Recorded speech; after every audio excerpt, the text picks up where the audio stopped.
quite quickly, one after each other. Obviously, Ryan Tolson dismissed away at Spennymoor with Ensor Jacobs dismissed. Matt Downing becoming the third player to be dismissed in 5 games, and the injuries not really helping Mark Bauer's cause. But as we said, he is pleased to have both Windass and Havern back. Although there's danger here with Fulis. Fulis pulls the trigger. That one's took a little bit of a different warning for Boston United and Craig Elliott. Yeah, that was a good play from good turn of pace there from Knight. Unfortunately, just couldn't execute the cross. And they've got a corner though. Good chance to get the ball in the box and get some pressure on the Boston defence. Nicky Clee to take it from that far stand side. Once again, Bradford goes short. Clee crosses it in, looking for Luca Havern. Luca Havern heads it in. That one's cleared off the line there. Decides to keep this one on the floor. Good control there by Knight. To Clee. Tolson. Chase here by Fulis. Havern back to Atkinson.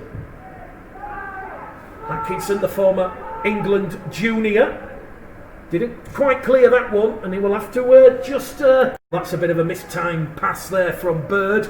And you can see what Scott Duxbury thought about that one. He just let out a loud groan. He was a little bit frustrated with that. Another chance gone begging for the visitors. Well, certainly both sides will be looking to acclimatise to the conditions here. Bradford have given the ball away here, and there's danger here for Mark Bauer's side. But Tolson, cool as you like, took the ball from Jordan Fulis. York in the playoffs with 22 points each. Guiseley and Alferton in the bottom 3 with 12 points. So it is really congested and tight. And there's a danger here now for Bradford. Atkinson asks for free in the wall. Joe Leslie with that left boot kills it in. Great save from Atkinson, and that one's going to go out. 15 in their last 5 National League North outings. They've dropped points at home at the new Boston Community Stadium against Kettering and Chester.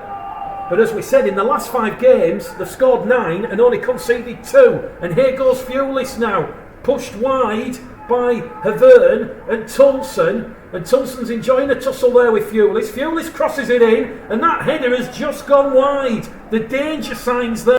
Occasionally, because obviously there's no ball boys allowed in the stadium due to COVID-19, that there is a slight delay while a replacement ball enters the field. So that might just explain why people are stood around waiting for the ball to appear. But Boston United have started the stronger of the two sides, and Burrow has another header. He got ahead of her. They look dangerous on the attack. They've really got to try and keep hold of the ball for a bit, because Boston will just keep coming, and eventually a goal will come with this many chances and the majority of the possession, and this free kick's an opportunity for that.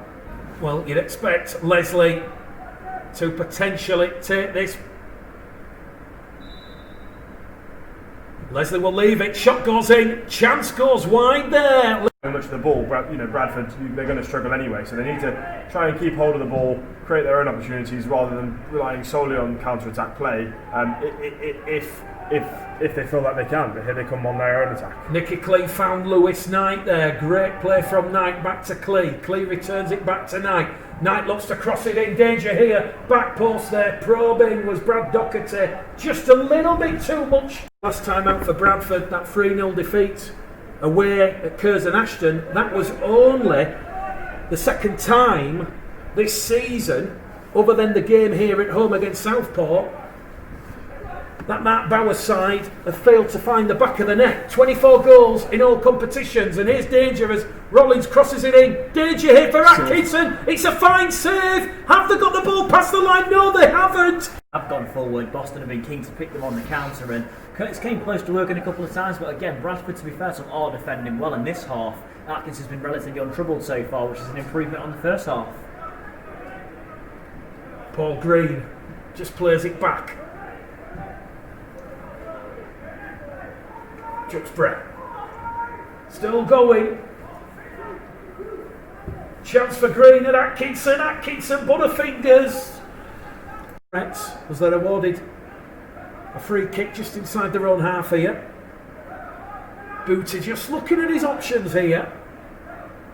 Will he potentially try and play this one in? He will do, looking for Nowakowski. Clee finds Marriott. Marriott slips there, Booty. Lovely return ball there for Clee.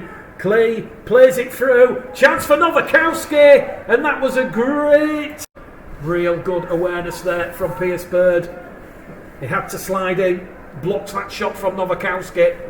And now Bradford will cross the ball in, looking at the back post. It's in the back of the Yes! Bradford Park Avenue have broken the deadlock here at the Horsfall Stadium, and it is the ex-Waterford Irish Premier midfielder Will Longbottom. He's got his first goal for Bradford Park Avenue, and against the conditions and a very well marshalled Boston United side, they have broken the deadlock. 66 minutes gone here in this National League North tie, and the men from West Yorkshire, it is more Horsfall, home comforts for Bauer and Bichelle.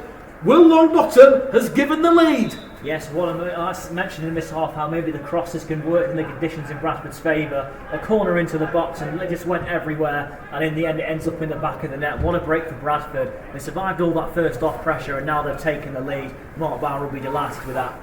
Will that potentially open up the game now, because Craig Elliott has to perhaps think about changing the tactics. Leasley crosses it in, and Boston about to equalise, and Boston will equalise 60 seconds after Will Longbottom had given Bradford Park Avenue the lead. Boston United have gone up the other end, and it was a great assist there from Joe Leasley. A bit of life, didn't it? Needed a goal. Both teams have been sort of pushing. I've been impressed with the way that Bradford have sort of put themselves more into the game in the second half. They've had a bit more possession. When they're going forward, they're moving forward with more numbers, but they'll be bitterly disappointed when you take a lead like that just to lose it within 60 seconds. It's utterly frustrating.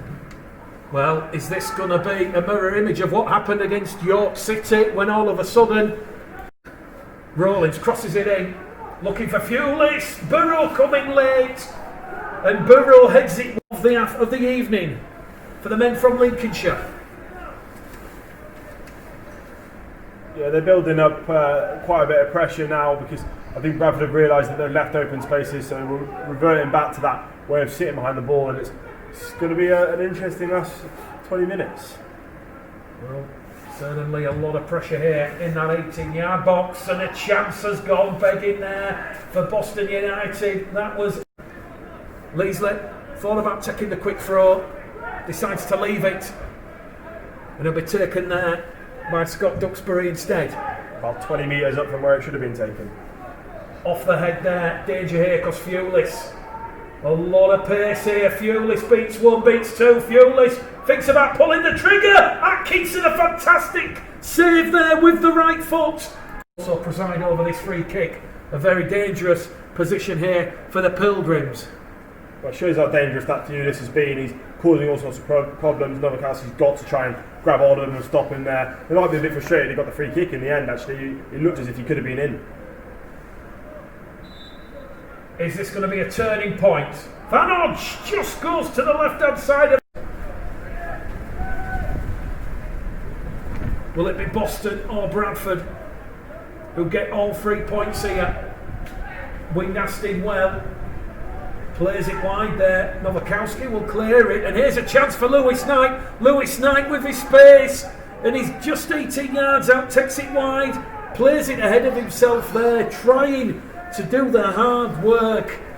It was Pierce. You could certainly see why Boston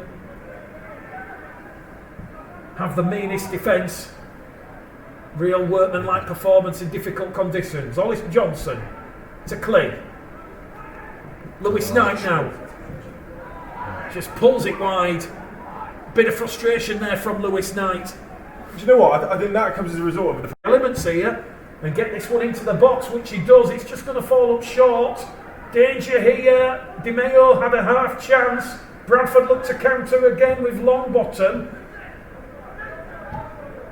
And a chance here now for Lewis Knight. He's flagged onside, but where's the white shirt resistance? It goes towards Longbottom. Will it be a second for Longbottom? Oh. It is a fantastic finger save from Ross Fitz against Kettering. last week. Bradford have a corner here. The pressure is not over. Can Bradford go on and lightning strike Tice? No. It's headed wide. Chance. Luke Irvine.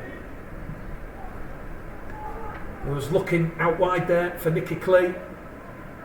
Ollie Johnson comes in. Wins the ball back.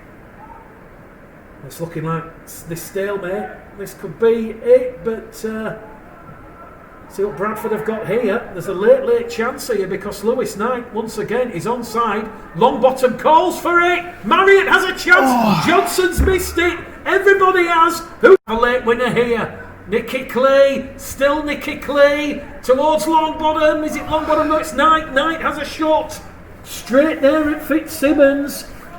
A little bit recklessly there. And Boston, they will fancy the chances now. Another free kick. Midway inside the Bradford half. We have exactly 3 minutes remaining of the additional 7 left here. Free kick waited. Boston players gone down. Di Maio has a half chance there.